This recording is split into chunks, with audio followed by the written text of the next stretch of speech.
Hey YouTube, it's James here from duba-uk.com and welcome to my second video in my tips and training series. So this is my YouTube front page, so you're going to get a bit of an insight into the sort of videos that I watch. So yeah, I'm watching a bit of cryptocurrency at the moment. And can't beat a bit of KLF. Anyone watching this who lives in the UK from the 90s will appreciate the KLF, fast cars, and a bit of affiliate marketing, of course. So why am I doing this video?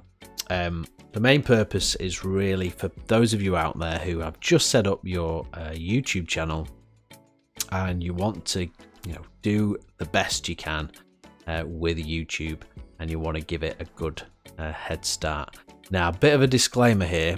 If you're watching this video, it was recorded in November 2020. Now, the YouTube algorithm changes often. So if you have watched previous videos that were older than this one, chances are some of the tips that they're giving you may be out of date. So if you're watching this, I'd say sort of 3 to 6 months around November 2020 or after November 2020, then these tips will still be relevant. But if you're watching this video in the future, then chances are YouTube will have changed its algorithm, and some of these tips won't be relevant anymore. So nobody really says that in their videos because obviously they want people to watch them. But I am telling you that is the case. So what are we going to do in today's video? Well, I'm going to talk you through how to set up your YouTube channel, how to get all your keywords set up, how to do your artwork and your banners, and then how to start ranking your channel. So if that's of interest to you, please keep watching. As always, I really appreciate your subscriptions to my channel if you're liking what I'm doing, and comment down below if you've got any questions on this particular video or anything I'm doing on my channel at the moment. So yeah, let's get this underway, shall we?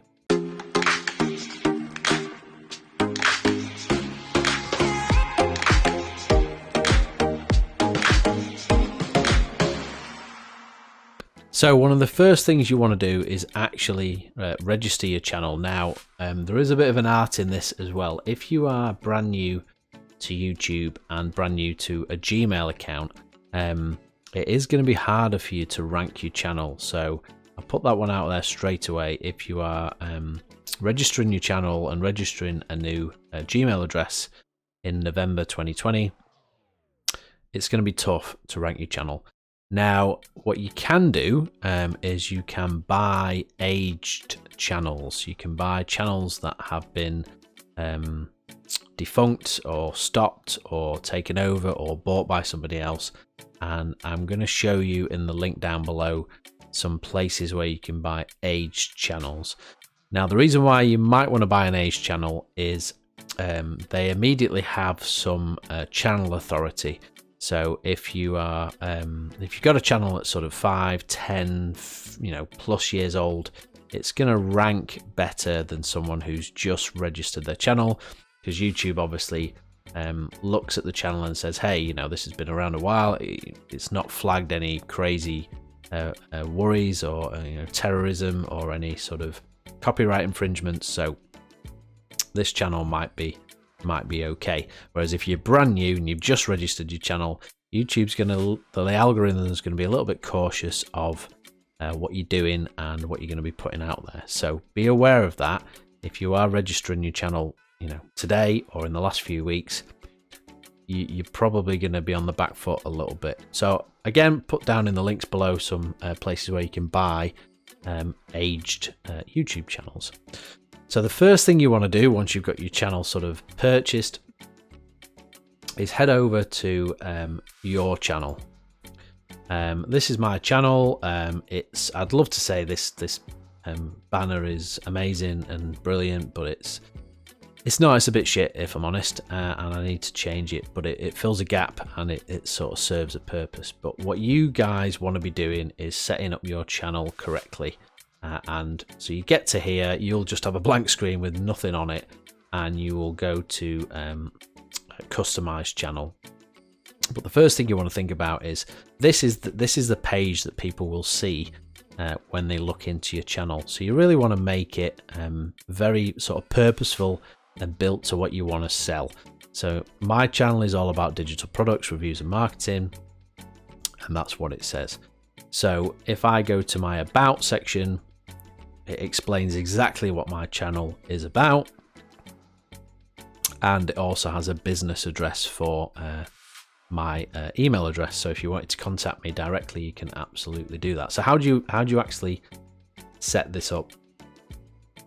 So if you click on customize channel, you'll be brought to this section here. Now YouTube has changed this recently. Again, if you're watching this in November, this will be very different to videos that have gone before. So they have actually said, hey, you can put a video on for people who haven't subscribed to your channels as a bit of an introduction, and you can have a video or playlist on your channel for those people who have subscribed and they're coming back. So this is quite important. What I would say throughout this video, YouTube gives you features. It might be these features that we're looking at here. It could be any feature at all. It could be play cards. It could be playlists. Absolutely anything that YouTube gives you. Because they're quite secretive about how the algorithm works, one thing you can bet your bottom dollar on is if they've given you a feature, it will play a part in the algorithm. So use the feature. Even if you are using it and it's not really doing very much, don't ignore the feature. So these two features here, once you get your channel up and running, you need to do a short video on, hey, welcome to my channel, this is what it's about. It doesn't need to be anything flashy, but it serves a purpose, and it also fills in a feature box which YouTube will say, hey, this person's serious about their channel. And you've also got a section on people who haven't subscribed. Again, you can put a video in there as well.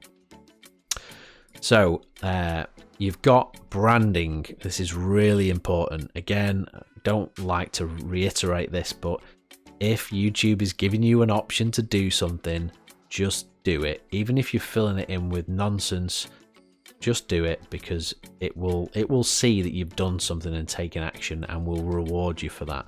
So fill in your profile picture, even if it's a picture of a dog or a cat or something daft. Do it. Your banner image, mine's a bit crap, as I've said, but do it, fill it in. YouTube won't analyze your picture and say it's a bit crap, that it will just say, hey, this person's obviously serious, they've uploaded a banner picture. Your video and watermark. Now this is something that pops in the bottom right hand corner of all the videos you produce. Again, you probably think, well, I don't really need that. Don't think like that. YouTube has put this feature in here, use it. So I've just put a picture of myself at the bottom right hand corner. It's not a great picture if I'm honest, but YouTube can see that I'm using the features it's put there. Basic info, very, very important. Again, YouTube are very sort of clandestine about if the algorithm looks at this, but fill it in. Just a few sentences telling people and your audience what you're actually doing on your channel. Now your channel URL, once you get sort of going and set up, you can obviously customize your channel URL, so it's not just a combination of like splurgy letters and numbers. You can have your own purpose channel URL, but it takes a bit of time to get that. Now something else that gives your channel massive authority is linking it with known branded social websites and social media content. So your Facebooks, your Twitters, your Pinterests, your LinkedIns, all those good stuff. And the reason for that is YouTube and the algorithm will look at you and say, is this person legitimate? If they're going to put their Facebook profile on there and they're going to put their Pinterest profile on there, you are more than likely to be someone who is active in social media, someone who, isn't a bot, isn't a spammer, and to be honest, if YouTube wanted to come after you in any way, they've got sort of the ammo in their arsenal to come after you here, because you've given them all the social media links. So it works in your favor, and it also works in their favor. It gives YouTube some credibility, and yourself some credibility, that you are who you say you are. One of the biggest factors in this is having a website, and the reason for that is that YouTube knows that you've had to pay for this website. So if it's a hosted website, you've had to put some money down. So there's a trace, there's breadcrumbs leading back to you. With Facebook and Twitter and Pinterest, they're all free services, so you could absolutely register and be a total numpty. But with a website, it's a little bit harder, because you're going to have to pay for hosting and pay for a domain. And if they want to come and find you, they can come and find you. So all this leads to sort of traceability, and YouTube kind of likes that. So if you don't have a website, go and get a website. It's not very difficult. I'll post some links down below for the website hosting that I use. It's very good. It's very cheap. It's very fast. It's not difficult. I will be doing some tips and training on how to build your website, because I had never built a website before, and freaked me out a little bit, but it's really not that hard. So fill your social media links in. You can then say, hey, how many of these links do I want to show? And you can put your email address in there. This is quite important, because in the industry I work in, you do get a lot of people who watch your videos, and perhaps they don't want to comment in the video, and they want to just send you an email and ask you a question, or they've got a problem with something you've advised them on. They can come and obviously email you there. So you need to be honest with your email address. So that covers your basic info. That's the first thing you need to go and sort. Get your basic info up to date, get your channel art done, and it will be a great start for you. But hey, how the hell do I do my channel art? I don't know how to do that. I don't have Photoshop. I don't have any expensive software or packages to do graphics or anything like that. Well, the world's moved on quite a bit, and you don't need to be an Adobe expert to do your channel art. So I would advise you to sign up to this platform. You probably have heard of it before, but it's called Canva, and it is absolutely free to use, and it is, quite frankly, the best platform out there for designing your Pinterest posts, your Twitter feed posts, anything to do with digital graphics. So your banner art, your Facebook thumbnails, your YouTube thumbnails, absolutely anything. And it even, there you go, YouTube thumbnail, YouTube channel art. It even lets you select the right pixel size and dimension. It is super easy to use. They obviously even have some custom made templates, and you can literally edit them and do it yourself, which probably reminds me that I need to do my channel art, because it is very easy to do and mine is not great. So use Canva. I'll put a link in the description down below. It is literally just canva.com. I've got no affiliation with Canva. It is a free site. Most people use it, and it is very good. Obviously, if you've got sort of Photoshop, you can sort of start inputting these into Photoshop and doing things a little bit more fancy. But if you're just starting out, this is the best place to start. So quickly jump back to your channel setup, and if we go down to settings in the bottom left hand corner, you've got a number of sort of critical settings here that I would absolutely make sure are correct before you continue. So obviously your currency, it's a little bit irrelevant unless you're going to monetize your channel, which if you're going to do that, you need 1,000 subscribers, and at the moment it's, I think, 100,000 minutes of watch time in an annual period. So it's not particularly difficult to get, but you might, let's start walking before you can run. So if you come over to channel, you've got basic info here. Now these are your basic keywords, so these are the keywords that are linked to your channel. So if you're like myself and you're doing review videos and affiliate marketing, they need to be very, very generic but specific to your field that your channel is about.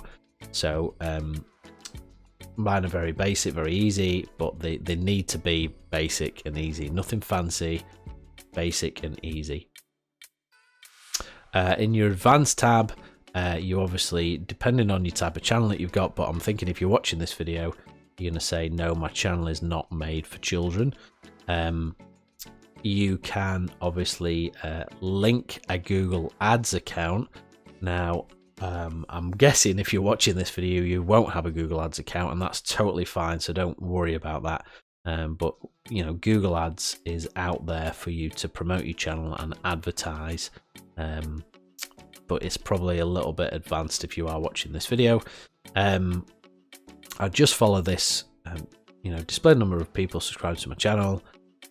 You don't need to click on anything else. Now, if you go down to advanced channel settings, it will let you link to a website. So how this works is, if you tell YouTube, hey, I've got a website and this is the website, YouTube doesn't just believe you, because you could obviously be linking anybody's website. It will say, hey, okay, this is your website, but we would like you to do a few things on your website to link with YouTube to let us know this is actually your website. So it will give you some HTML code or some header code to actually insert into your cPanel of your WordPress site, and then YouTube will go and look for that data, so it knows that you are the owner of the website. So I have absolutely no idea why it says pending there, because it has actually checked out my website before, but yeah, anyway. So it's probably a good job I've done this training, actually, because my website had actually been unlinked to my YouTube channel, and the reason why I'd done that was I had recently been messing around with my cPanel on WordPress, and I'd actually removed the metadata that you have to install, because I thought it was like a one-time thing, but it obviously isn't. It needs to stay there in your sort of website metadata. So yeah, anyway, yeah, ignore that. Good old YouTube. So once you've done that, you can move over to feature eligibility. These are both enabled. Upload defaults, I don't have anything in the title, obviously. I've got my list to my website, and then I've got a very, very basic disclaimer. So because I work in affiliate marketing, I need a disclaimer and to stop me being sued, prosecuted. So if you don't work in a selling industry, you probably don't need that. And then visibility unlisted, so that means that when you upload video, it's going to go to default unlisted, which is where you want it to go, really. In advanced settings, you want standard YouTube license. The category I normally promote in is people and blogs. United Kingdom, because I'm from the UK. The content has never aired on television in the US, which is more than likely it hasn't. And hold inappropriate comments for review. So what that'll let you do is, in the comments section, if someone writes anything offensive or not nice, it won't actually appear until you've given it the thumbs up or blocked it or deleted it. Permissions is obviously just yourself. Now, if you get to a position where you want to change your account to a brand account, which is something you probably don't want to do at the moment, but you can obviously turn your account to a brand account, and that lets you have other people manage your account on your behalf, so you can have multiple users access your account. I don't have anything input into this section, and there's nothing in agreement. So one of the next things you want to do is get a product called vidIQ. Don't worry about it, it's free. So it is a piece of software, a bit like a sort of extension that sits in your YouTube channel. It's actually been, it's got authorization from YouTube. It's one of 2 products out there that does this, but I kind of prefer this, so I'm not going to be sort of promoting the other product. So it's called vidIQ. I'll put a link to it down below, and it gives you more data than what you need to sort of, you know, judge your channel. So go and get it. I'm not going to do a vidIQ sort of tutorial here, but it does things like, if I look at one of my videos that I've put out there, so it'll do things like, it will tell you what the best keywords are to use, what the best tags are to use in your video. So if you don't know what keywords are, in your video description here, you do put some keywords which will let YouTube look at your video and see what sort of keywords are associated with your video. And further down you can put in tags. So what I do is I tend to use exactly the same keywords in my tags, and then this piece of software called vidIQ will rank your tags to see where you will sit. So after a period of time, you know, I was ranked 6th, first, you know, second.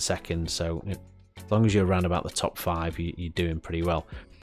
Without this piece of software, you would never know where you were ranking, and it will give you ideas on keywords and tags to use, such as, you know, down here, and that will massively help you when it comes to ranking your channel. I probably will do a bit of a tips video on vidIQ and how to use it, but it does all sorts of really good stuff. It's really easy to use.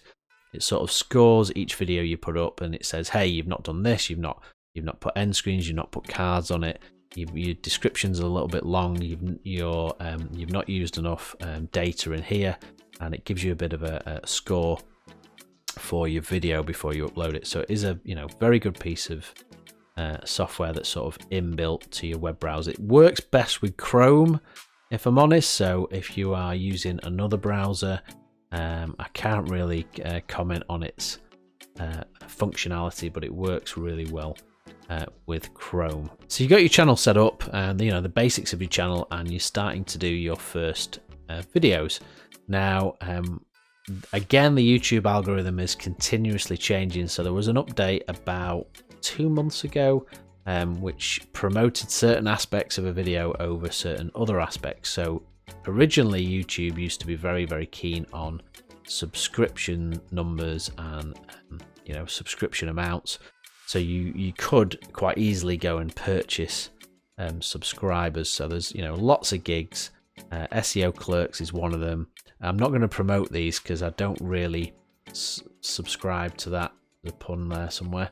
To doing that, but you know, if you really want to buy subscribers, knock yourself out. But I wouldn't really bother if I were you, because one, YouTube doesn't really pay that much attention to your subscription numbers. It's far more interested in your channel views and your channel retention. So if you go over to my analytics, the thing that I get most sort of paranoid and focused on is this number here. So admittedly, that's not a great number, but if you go down my videos, this is my channel, this is my video retention figure. So this has got, you know, out of a, I don't know, 20-minute video, people are watching it 34%, 40%, 37%. It's not very good. 28%, 42%. You know, you can see what I'm getting at here. So I say anything around sort of the 50% mark, you're doing a good job. Now you might be thinking, hang on a minute, but people are only watching your video for 50%. That's pretty bad. What I do, because YouTube, you know, wants you to do this, is I put timestamps in a video. So that means that in my video descriptions, if I go back to my videos, and look at one of my videos, I put timestamps in the description. Now what YouTube will do when it sees this, it will split your video bar into specific bits, and it will say 1 minute 38 is the headlines, 4:07 is bonuses, etc, etc. So my retention might not be great, and predominantly that's because people jump on my videos and go to a very specific part of my videos, which kills my retention. So I'm quite happy with 50% retention. Other people might not be, who don't do timestamps, but for me, a 50% retention is very good.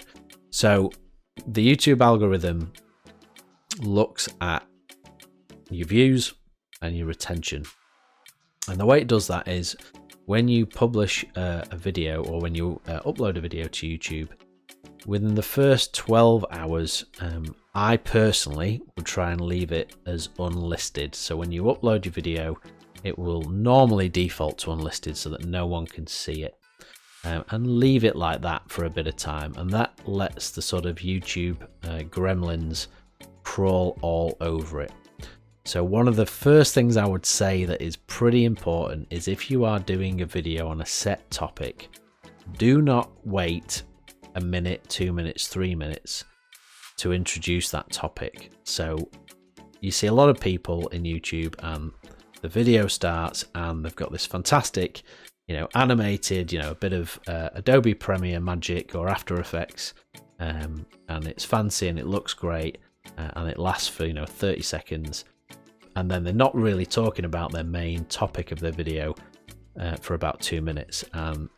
YouTube, what it does is it will look at your video and it will analyze the words in what you're saying, and it will see if you've put up a video that is nothing to do with the title of your video. So what I try and do is, if I am doing a video on a review, within the first 20 seconds, I need to be saying the words, and very clearly, it's this review, because YouTube will pick that up and it will say, okay, this video is clearly about this review, and he's not trying to sort of pull a fast one on us and promote it as a nice, lovely, wholesome video, and in fact he's going to blow everybody up, if you get my drift. So you need to think about that, and you need to put your your words into your video right at the start that describes your video. Now once your video has been sort of sat there unlisted for around about 12 hours, if you make it public, what you want to try and do is get some engagement onto your video. So what I mean by that is comments. Predominantly YouTube wants to see your video being interacted with, commented on, liked, disliked. It doesn't really make a difference, and retention for the video. They're the main things that you've got to focus on. So there are a lot of sites out there where you can buy views, but the views will be very bad, because what the views will do is it will flood your video when you release it with 300, 400, 500 views, 1,000 views, and the people watching the video will not really watch it. They will click on it, they will break the 10-second mark, because that's really the mark that YouTube pays attention to. So if you accidentally click on somebody's video and you're like, oh, I didn't mean to do that, and you click off it, YouTube won't count that as a view. So there's a minimum amount of time before YouTube says, hey, that's a view. I don't think they've really publicized what that amount of time is, but I think it's around 10 seconds. So what happens is, if you pay for views, the individuals will go and watch your video for around about 20 seconds. And what that will do is it will destroy your retention. So I did it on one of my very first videos. You scroll right down here. In fact, if you go to analytics and look at this video here. So this video is my very first video I ever did, and I purchased some views to try and I tried to bump my channel up, and my viewing retention was 14 seconds, which was great. I got, God knows, 1,000 views, but all of those 1,000 people watch my video for 14 seconds. So YouTube looks at that and it knows that you've bought views. You may get levitated up the rankings for a very short period of time because it will think, wow, this video is really popular, it's getting lots of views, and then they will look into it and go, hang on a minute, these views are just people clicking and not watching, and then it will de-rank you immediately. So if you want to get a video right to the top of YouTube really fast and as a one-off, and you don't want to sort of grow your channel, it works. But if you want to sort of grow your channel organically, it doesn't work at all. Now, there are some sites out there where you can buy comments and views and sort of, you know, heavily high retention views, but they're very expensive because if you think about it, if you put a 20-minute video on and you go out to somebody who says they're going to watch this video, you are basically saying to them, you need to watch this video for 20 minutes, not 10 seconds. So they are quite expensive. So you're talking sort of $15 for gigs like that, where you're paying for, you know, 20, 30, 40 views and comments. So if you're starting your channel, I wouldn't really advise that. It's probably not going to help you in any way, shape or form. What you can do to give yourself a bit of a head start, and the sort of data on this is a little bit sketchy, if I'm honest. This is what I do. So in November 2020, this is what I do.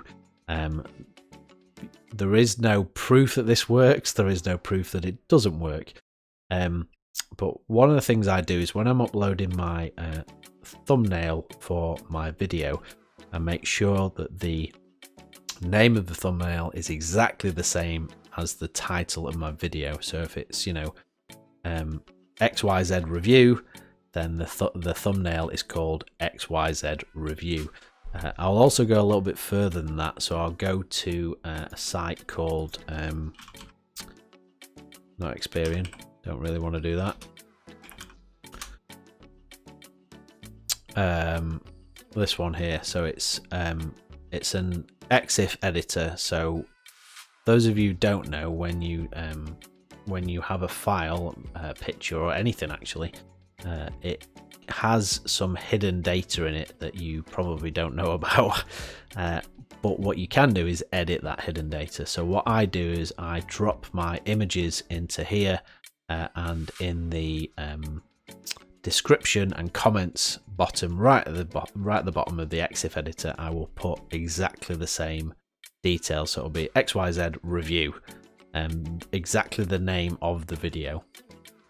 Now, I'd love to say I've got massive scientific proof for this actually makes a difference,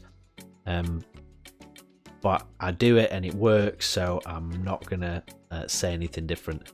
So, you know, that's one thing you can absolutely do. The other thing you can absolutely do is when your video finally gets sort of clicked into public, go and download some browsers. Now, what I mean by that is you've got, you know, the normal ones that everybody uses, your Chromes, your Firefoxes, and, you know, your Edges to a degree. Go and download some of the weird ones. So your Vivaldis, your Operas, your Braves, your Edge, to want of a better word, because maybe not many people use Edge. Go and download them, and then when your video launches, watch your video as soon as it launches in all the different browsers. And you might be thinking, well, surely that doesn't make a difference because YouTube will see your IP address and it'll know that you are watching the video from your same IP address. It does appear to make a difference. I don't know how it works, but it does appear to make a difference. The other thing you can do is, if you want to try this, and I'm not 100% sure this works, but I do it and it appears to work for me, is go and get a VPN. Now, what I do, I've got NordVPN. It's a pretty good piece of software, and it's connected at the moment, which it shouldn't be. I actually kind of spook YouTube into thinking I'm in an internet cafe. So I'll use a P2P VPN, or I'll send it to another country, and then I will re-watch my videos with my browsers in incognito mode. So YouTube doesn't know that it's me watching the videos. Again, you could say, well, that can't work because it's a static IP. It must know that you're the same person. But if you're watching in a number of browsers, a number of different browsers, I'm guessing YouTube thinks maybe you're in an internet cafe or something like that. But it does tend to work for me, and it works fairly well. Now, once you've watched it sort of 2 or 3 times in the first half an hour, go into YouTube in incognito mode, not in your normal browser, and plug in the tags or the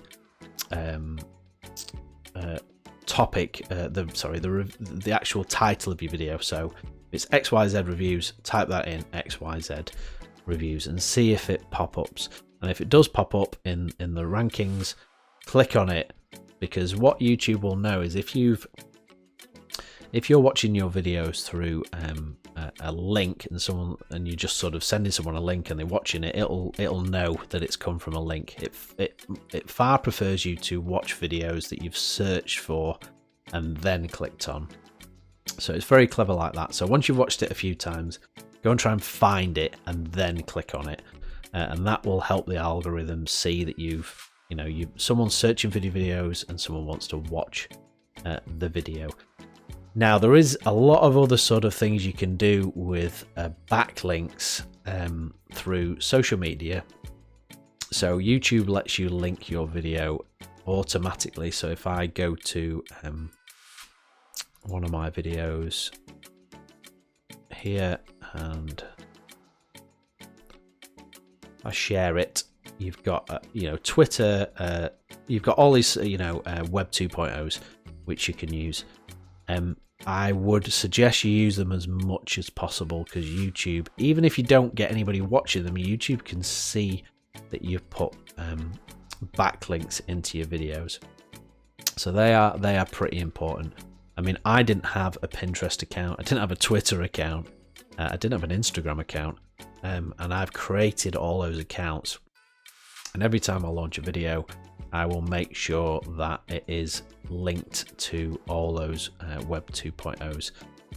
Now, if you get really creative, and this does exist, I don't do it, you can buy defunct old Web 2.0s. There are people selling, 100 Twitter accounts, 50 Pinterest accounts, 100 Instagram accounts. And there are people out there who will backlink to those 100 accounts, which will give them massive channel authority. I don't do that, primarily because it can be quite time consuming, and there's bending the rules and breaking the rules, and I kind of think that's very much breaking the rules. But you can do that. There are sites out there where you can buy batch defunct Web 2.0s to do that. So just bear in mind that does exist. Now, one of the other things you can do is, and I know it sounds silly as well, is actually comment on your own video. So once your video is uploaded and it's public, in fact you can do this when it's unlisted, is go and write a comment. It just needs to be, hey, this is my video on this subject, thanks for watching, click reply, and then pin that comment to your video, and then like the comment, and then love the comment. Now, what you can also do is you can reply to that comment and just add another comment that's, thanks for watching, whatever you want to say, and then like that comment and love that comment as well. So admittedly, it sounds a bit daft that you are, self-promoting your own video, but it does appear to work. And then after that, obviously, you want to try and generate some conversation in the comments area of your video. And admittedly, that is very hard. Again, I've said you can pay for comments. I think that's probably the one thing that is probably worth a bit of money. But you've got to remember, in paying for comments, people have had to click on your video. So really, You want people to have watched your video and commented. You don't want people who have just clicked on your video, watched 10 seconds, 20 seconds of it, and then commented, because you've got this sort of balance between people commenting and people destroying your viewer retention. So bear that in mind. Now again, if you are starting from scratch and you're watching this video and you've taken some steps to changing your YouTube channel and you're listening to my advice, please don't think that your first videos will shoot up the ranking in YouTube and you'll be able to see them immediately. Chances are, if you're a new channel and it's a new subject that you're talking about, your videos will not appear on YouTube at all. Even if you specifically look for them, they're probably not likely to appear. Even if you are in a really low population sector that not many people are posting on, it probably will not appear, because YouTube for the first sort of month puts your channel on a bit of a cautious watch. So don't get disheartened that your videos are not appearing. Keep plugging away. Generally speaking, it's going to take you a video a week for the first 10 videos. Obviously you can do more than a video a week, but if you were just doing a video a week, sort of around about 10 videos for your channel to get some authority on YouTube and YouTube to start paying attention to it and think that it's not some bot or someone who's promoting craziness. So you've got to have a bit of patience with this. It does take a bit of time.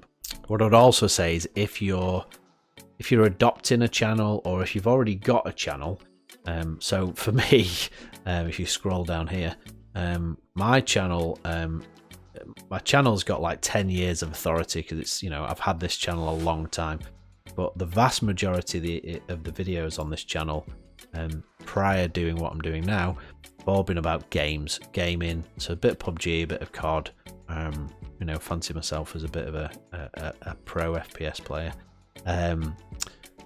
Get rid of them. Don't delete them, because obviously you want to keep them. Just unlist them, because what that will, if you leave them on there and it's a totally different subject to what you're promoting, you'll have all your video tags and headlines, and you'll be posting them in gaming sections rather than, for me, people and blogs, and it will totally confuse YouTube. It will say, what is this channel? He's got a bit of gaming, he's now in people and blogs. So it's going to sort of dilute your ability to promote the subject you're trying to talk about. So just unlist them. That is by far the best way to do it. Don't delete them, but just unlist them. So I'm going to call this a bit of a wrap. That's been quite a long video description. So I'm hoping that you find this useful. Again, if you're watching this, in the year 2021, there might be some things that in the algorithm that have changed, but for the sort of Q4 of 2020, this is as up to date as I can get it. A shout out to my friend RMG if he's watching this, because I know he needs a bit of support on setting up his channel. So I hope you're all doing well out there, and I will see you again soon. Cheers, bye.